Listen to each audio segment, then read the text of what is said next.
Students, मैं प्रियंका श्रीवास्तव आज आपको एजुकेशन में शिक्षा की संकल्पना के बारे में बताऊंगी। शिक्षा है क्या?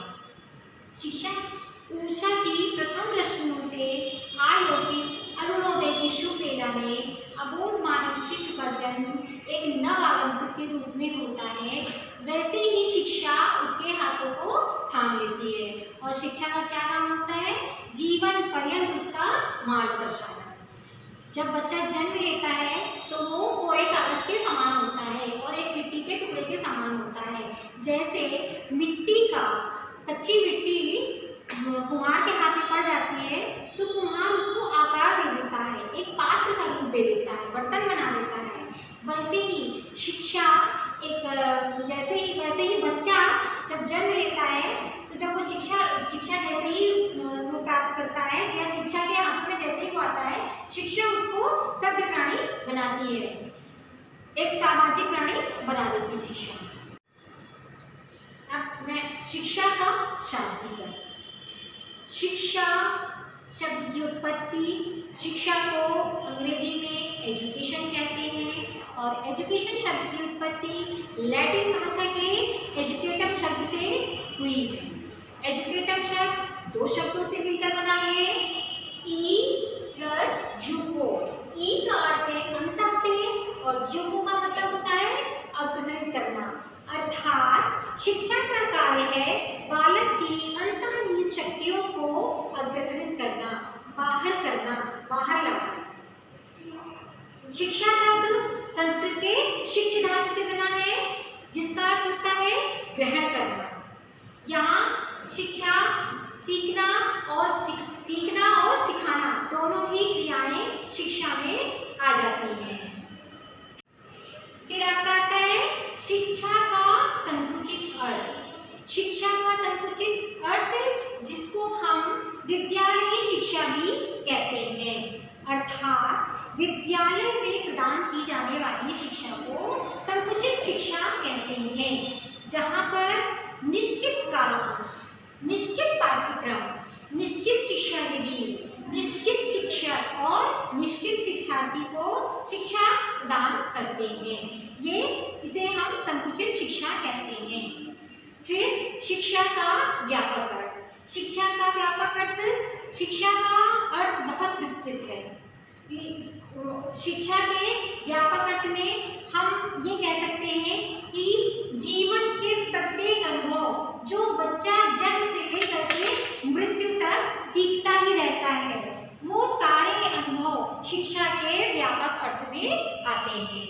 जैसे बच्चा थोड़ा बड़ा होता है, विद्यालय शिक्षा से पहले तो वो परिवार में ही रहता है, परिवार से शिक्षा प्राप्त करता है, फिर अड़ोसी पड़ोसी के संपर्क में आता है, मित्रों रिश्तेदारों के संपर्क में आता है, उनसे सीखता है, हर किसी से सीखता, बाहर निकलता है तो वो सीखता ही रहता है। उसके जो जीवन के अनुभव होते हैं वो उनसे कुछ ना कुछ सीखता रहता है। जैसे चींटी है तो चींटियाँ चलती हैं हमेशा ही सीधी लाइन में चलती हैं। तो कड़ाके ने बताया है कि चींटियों से हम क्या शिक्षा प्राप्त करते हैं कि हमेशा एक सीधी रेखा में चलना चाहिए, सीधे चलना चाहिए, और वो उनको अगर आप हटा भी दीजिए रास्ते से तो वो सीधे चलती रहती हैं। ऐसे ही मधुमक्खियाँ हैं जो लगी रहती हैं, लगातार प्रयास करती रहती हैं, हमेशा रुकती ही नहीं है। और एक ना मधुमक्खी का जो छत्ता होता है, आप लोगों ने देखा होगा, वो कितने प्रयास के बाद उनका मधुमक्खी का छत्ता बन जाता है। तो उससे हम क्या सीखते हैं? उससे हम ये सीखते हैं कि हमेशा प्रयास करते रहना चाहिए। तो मधुमक्खियों से हमें क्या मिला कि हमेशा प्रयास करते रहना चाहिए, कभी भी हार नहीं माननी चाहिए। प्रोफेसर डकविल के अनुसार शिक्षा के व्यापक अर्थ में वे सभी प्रभाव आते हैं जो मनुष्य को जन्म से लेके मृत्यु तक प्रभावित करते रहते हैं। शिक्षा का वास्तविक अर्थ। शिक्षा का वास्तविक अर्थ में संकुचित और व्यापक अर्थ का समन्वय है। शिक्षा के वास्तविक अर्थ में संकुचित और व्यापक अर्थ को दोनों को लेते हैं। वास्तविक अर्थ परिभाषा है, अरस्तु ने कहा है, शिक्षा स्वस्थ शरीर में स्वस्थ मस्तिष्क का निर्माण करती है। शिक्षा स्पेंसर ने कहा है शिक्षा पूर्ण जीवन है। ऐसे ही रॉस ने कहा है शिक्षा ही जीवन है और जीवन ही शिक्षा है। पेस्टोलॉजी ने कहा है शिक्षा मनुष्य की आंतरिक शक्तियों का सरल स्वाभाविक समन्वित प्रगतिशील विकास है। ऐसे ही सबने अलग अलग परिभाषाएं दी हैं सभी शिक्षा शास्त्रियों ने। इस प्रकार कहा जा सकता है कि शिक्षा एक प्रक्रिया है जो सदैव चलती रहती है, जन्म से लेकर के मृत्यु तक चलती रहती है, जन्म से स्टार्ट होती है और मृत्यु तक चलती रहती है। लेकिन शिक्षा की प्रक्रिया को कुछ हम विशेषणों के साथ समझ सकते हैं। शिक्षा द्विमुखी प्रक्रिया है। एडम्स का विचार है कि शिक्षा द्विमुखी प्रक्रिया है, जिसमें एक व्यक्ति दूसरे व्यक्ति को ज्ञान प्रदान करके उसके व्यवहार को विकसित व परिवर्तित करते हैं, ऐसा एडम्स का कहना है। रॉस का मानना है, रॉस का विचार है कि द्विमुखी प्रक्रिया में एक शिक्षक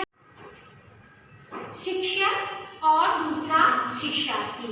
शिक्षक और शिक्षार्थी जब दोनों परस्पर अंतःक्रिया करते हैं तो उसका परिणाम क्या होता है? शिक्षा। शिक्षा द्विमुखी प्रक्रिया है, लेकिन कुछ अमेरिकी शिक्षा शास्त्री इस बात से सहमत नहीं थे। उन्होंने बताया कि शिक्षा त्रिध्रुवी प्रक्रिया है या त्रिमुखी प्रक्रिया है। इन्होंने शिक्षक और शिक्षार्थी के अलावा एक और तत्व शामिल कर लिया जिसे कहते हैं विषय सामग्री यानी पाठ्यक्रम। तो इनके हिसाब से शिक्षा त्रिध्रुवी प्रक्रिया है, शिक्षक, शिक्षार्थी और पाठ्यक्रम। फिर आता है शिक्षा बहुमुखी प्रक्रिया है। शिक्षा बहुमुखी प्रक्रिया है। शिक्षा को केवल विद्यालयी शिक्षा तक ही सीमित नहीं रखा जा सकता है। शिक्षा को लोगों की सुविधा के अनुसार, आयु के अनुसार, उनके अनुकूल बनाने के लिए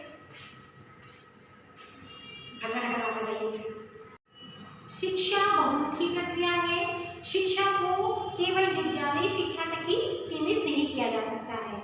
शिक्षा बहुत व्यापक है, बहुत विस्तृत है। शिक्षा व्यक्ति की आवश्यकता के अनुसार, सुविधा के अनुसार, आयु के अनुसार अनुकूल बनाने पर बल दिया गया है। शिक्षा को पूर्णकालिक शिक्षा, अंशकालिक शिक्षा, पत्राचार शिक्षा, खुले विश्वविद्यालय, सभी तरह के इस पर शिक्षा के लिए बल दिया जा रहा है कि किसी न किसी माध्यम से लोगों को शिक्षित किया जाए। साथ ही शिक्षा के नए तरीके जैसे चार्ट, मॉडल, स्लाइड्स और श्रव्य साधन, फिल्में, ऐसे बहुत सारे साधन हैं जिनके द्वारा शिक्षा प्रदान की जाए, ऐसी विषय सामग्री प्रस्तुत की गई है।